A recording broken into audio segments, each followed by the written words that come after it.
Control you have should be silver and dark gray and have a green delete key on the top left. To get to this menu, you may have to press stop and then the menu button. And once you're here, let's get started. I'm using the up arrow to go up to image setting, which is our first setting, and hit the center enter button. Here you have three choices: quality, frame rate, and resolution. Just hitting the enter button will bring you to high, medium, or low. I'm going to select high and hit enter. Frame rate, 30 frames per second is what you see on TV at home, give or take a few frames.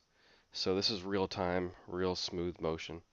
15 frames a second is half of that, so it may look a little bit jumpy, like a strobe light effect, and you may miss some things, but this will double your record time.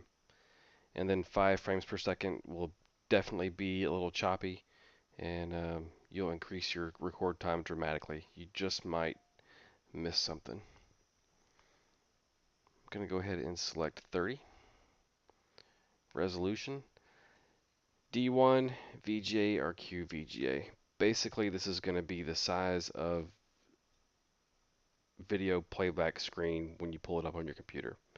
The higher you have, the better resolution you have, and the better the picture is going to look. You just need to adjust this for whatever settings you want. I'm going to select D1. And then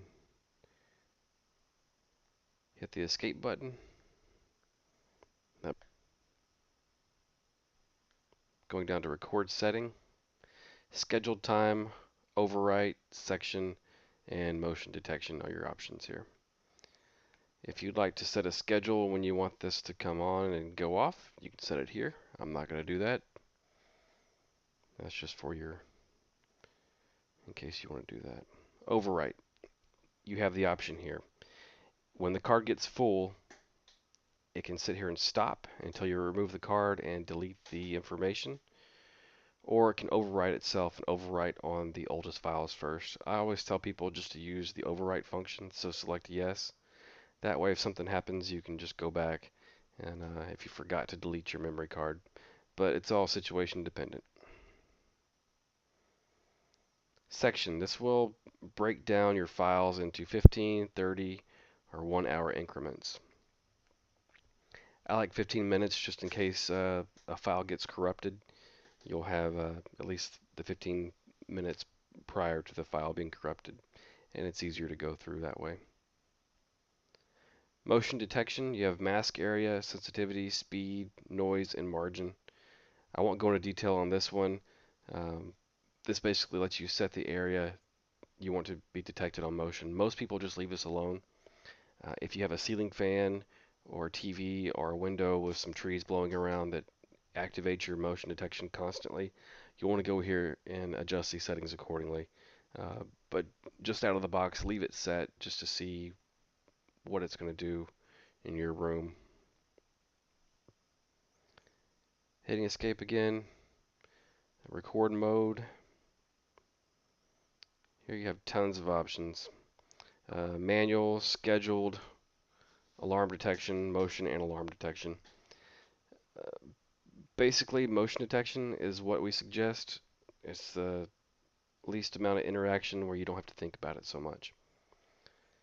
Manual is if you just want to use the record button to record the video, you'll have to hit record every time you want to record video. Scheduled, obviously, that's self-explanatory. It will come on when you want it to come on, go off when you want it to come off. Alarm detection, you won't use that because the contacts for the board aren't connected to any kind of switch or alarm panel.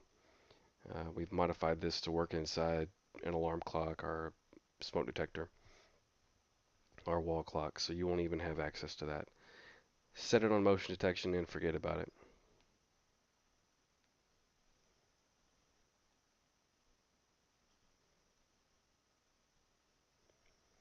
Playback, here is where you can go in and scroll down and hit the enter button, and that will let you play them back.